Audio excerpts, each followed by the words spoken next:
tardes, mi nombre es Enrique Intriago y les voy a hablar sobre la prueba de bondad de ajuste. La prueba de bondad de ajuste se puede realizar por dos métodos. El primer método y el que les voy a hablar es la prueba de ajuste por chi cuadrado. Para empezar, en esta prueba lo primero que se debe realizar son el planteamiento de las hipótesis, la hipótesis nula y la hipótesis alterna, para saber si vamos a aceptar o rechazar dicha hipótesis. Primero establecemos la hipótesis nula, que está representada como h0. Y la hipótesis nula es que si los datos que se están trabajando siguen una distribución normal con una media conocida, que en este ejercicio nuestra media es 886 y una desviación estándar de 206,8 metros cúbicos sobre segundo, entonces a partir de esta hipótesis nosotros podemos definir, digamos, como que saber si es que dependiendo de los resultados que nos den, que ya les voy a decir más adelante por medio de una conclusión, si aceptamos o rechazamos la hipótesis nula. Si la rechazamos, vamos a la hipótesis alterna, que la hipótesis alterna es todo lo contrario a la hipótesis nula.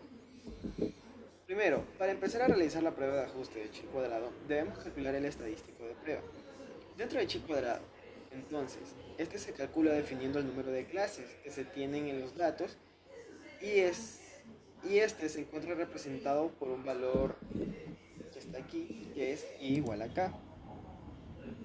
Este es el número de clases. ¿Cómo obtenemos el número de clases? El número de clases lo obtenemos mediante la fórmula de Sturges, que está dado por la fórmula k igual 1 más 3,322 logaritmo natural de 10 por n. ¿Qué significa el n? El n es el número total de datos que nosotros tenemos en nuestro valor. El número total de datos con los que nosotros vamos a trabajar, que por el análisis probabilístico sabemos que son 26 números de datos. ¿Ya? Aplicando esta fórmula obtenemos un valor de k de 5,7, que como no vamos a tener que trabajar con 5,7 datos, nosotros lo que hacemos es redondear. Lo redondeamos al valor más cercano, que es 6. Bueno, ya tenemos el número de clases total con el que vamos a agrupar nuestros datos, los valores de los caudales. Pero ¿cómo los agrupamos? ¿Cómo agrupamos los caudales? Si los caudales, como les había mencionado, es del 1 hasta el 26. Nosotros los agrupamos con ayuda de un histograma, el cual nos va a dar, nos separa los valores del 1 por medio de 6 barras. Y en cada barra encontramos los límites, el límite superior y el límite inferior. Límite inferior, límite superior, así mismo en cada barra. Ya conociendo los límites de cada uno, los datos de los caudales, los colocamos en nuestra tabla aquí de Excel y aquí vamos a obtener la tabla de frecuencia observada. La tabla de frecuencia observada es también conocida como la frecuencia absoluta. Es, digamos, cuántos valores se encuentran en este rango. ¿Cuántos valores encontramos, digamos, como en que dentro de este rango que conseguimos por medio del número de clase? ¿Cómo podemos encontrar estos valores sin tener que ir revisando uno por uno y contándolos? Por medio del histograma. El histograma también nos facilitó cuántos datos hay en cada número de clase. En este número de clase tenemos que vamos a encontrar 5 valores. En este también vamos a encontrar 5 y en el siguiente vamos a encontrar 8. Y así con cada uno.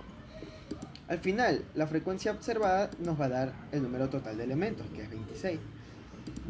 Ya después de esto nos movemos a la frecuencia observada, o la frecuencia relativa, mejor dicho, también llamada probabilidad observada, el cual esta está dada por la frecuencia, el valor de la frecuencia observada sobre el número total de elementos.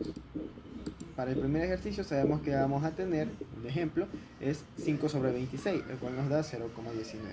Y así para cada uno. Sabemos que la frecuencia relativa, al final, como estamos dividiéndolo para el número total de elementos, la suma de cada uno de estos valores de la celda nos debe dar igual a 1. Para la frecuencia acumulada nosotros la trabajamos de la siguiente manera. Es parecida a la frecuencia relativa, pero cada vez que vamos aumentando se va sumando al valor anterior. Primero comenzamos con el primer valor, no pasó nada, está bien, se queda como 0,19, que es 5 sobre 26. Luego, para el siguiente valor, este valor va a estar dado del número del que estamos trabajando más el número anterior. Entonces nos va a quedar 10 sobre 26, que nos da 0,38. Y así sucesivamente, y sabiendo que estamos trabajando de esta manera, sabemos que al final, al completar todos los valores anteriores, al final el último número de clase nos va a dar el 1, que es el número total de elementos. Bien. Ahora vamos con el valor de z. El z es Z viene a ser, como lo podría explicar, podría ser la puntuación estándar. Este valor de z está dado por medio de esta fórmula, que es el valor del elemento menos el promedio sobre la desviación. Donde aquí podemos observar los valores que está tomando el Excel para poder sacar cada elemento. Bueno, entonces, ¿qué es lo que se hace para el valor de z? En el valor de z nosotros asimismo implementamos un límite inferior y un límite superior. Para el primer elemento, como sabemos que en los valores de los caudales vamos a trabajar con el límite inferior, sabemos que más abajo de eso no va a existir nada más, así que tomamos de punto de referencia ese dato. Para el límite, para el primer rango, para el primer número de clase. Entonces, al tomar como primer número de clase el 596,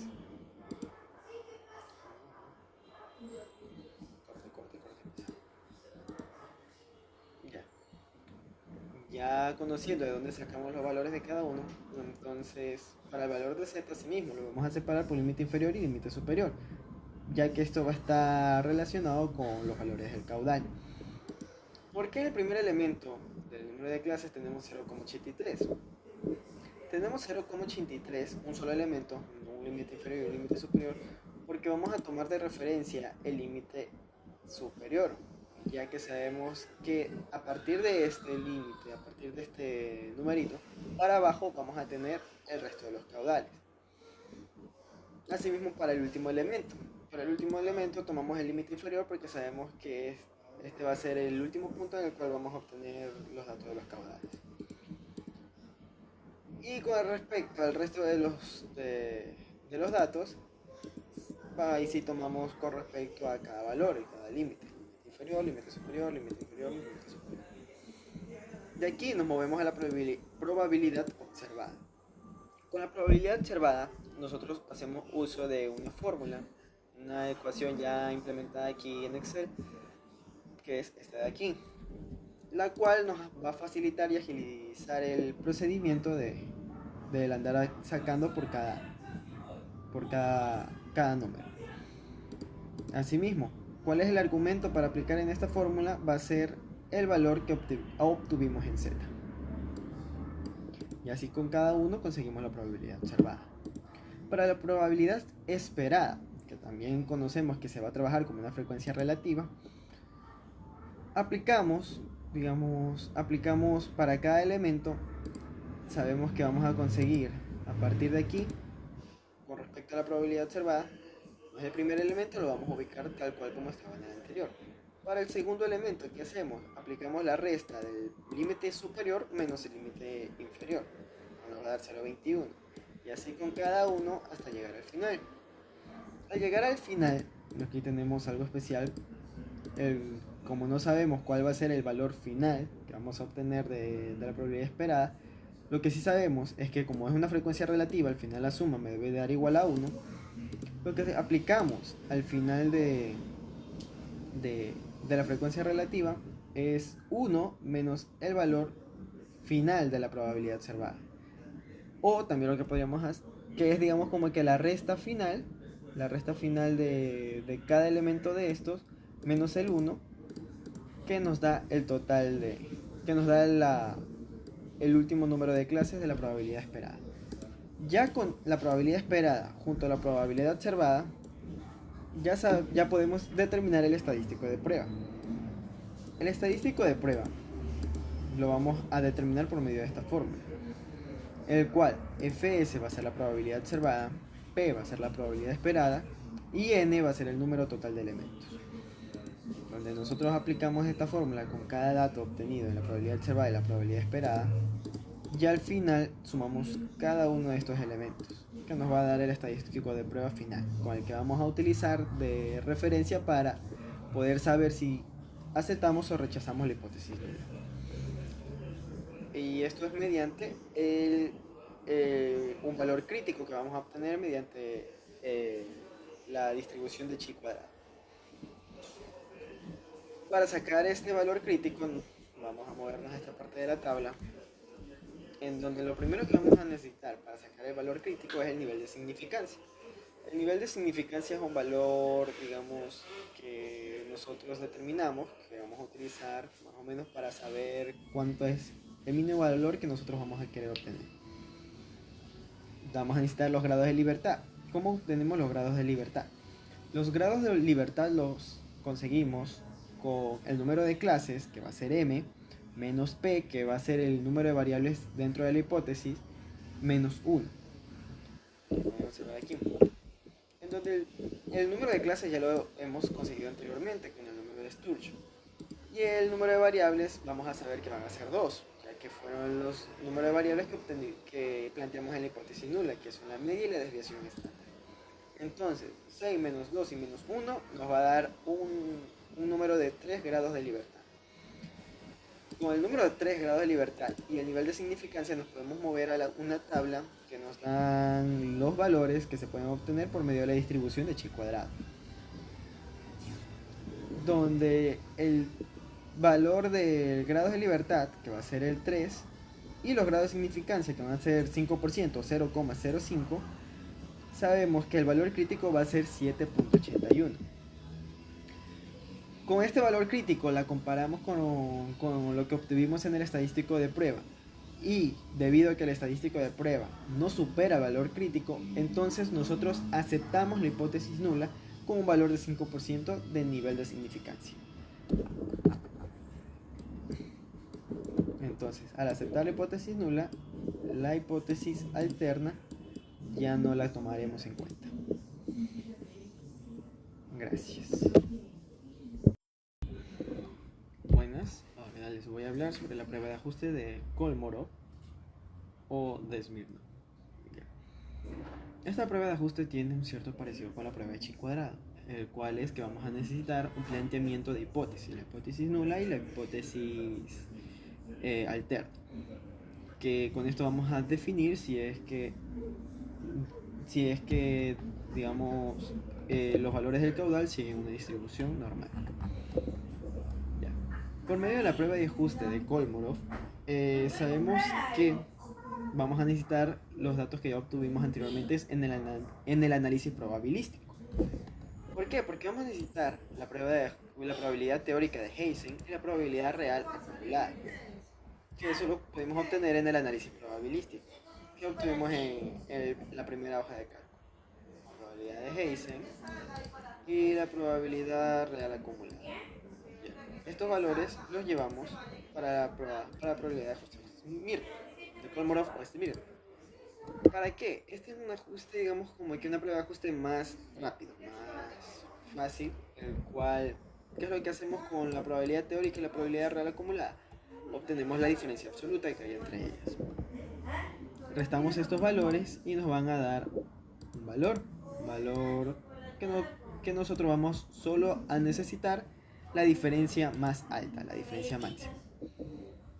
Entonces comenzamos a restar cada uno de estos valores obtenidos y nos damos cuenta que la diferencia máxima va a ser 0,132, porque todos los valores que se han restado anteriormente son menor a este. ¿Qué hacemos con este valor de la diferencia máxima? Bueno, este valor de la diferencia máxima va a ser de vital importancia para el momento de plantear para saber si vamos a aceptar o rechazar la hipótesis nula. Entonces, vamos a utilizar la tablita que sigue la distribución de Kolmorov-Smirnov, y utilizando un valor de significancia de 5% y de 20%, que este va a ser el valor de significancia, la parte de arriba, el eje horizontal, y el eje vertical van a ser el número total de elementos con los que estamos trabajando, que en este caso es 26, pero como esta distribución no tiene un 26, se puede o interpolar o escoger el número más cercano, que en este caso es 25. Tomamos el 25 para ver el grado de significancia y junto con el valor de significancia vemos que el valor es 0,2644. ¿Qué sucede cuando el valor obtenido en la distribución de Smirnov es mayor que la diferencia máxima? Pues cuando sucede esto, nosotros aceptamos la hipótesis nula. Aceptamos la hipótesis nula porque la diferencia máxima no supera el valor crítico. Esto quiere decir que nosotros aceptamos la hipótesis nula y al comprobarla por medio de la probabilidad de bondad de ajuste de chi cuadrado y junto a la de Kolmorov, sabemos que los valores del caudal sí siguen una distribución normal. Muchas gracias.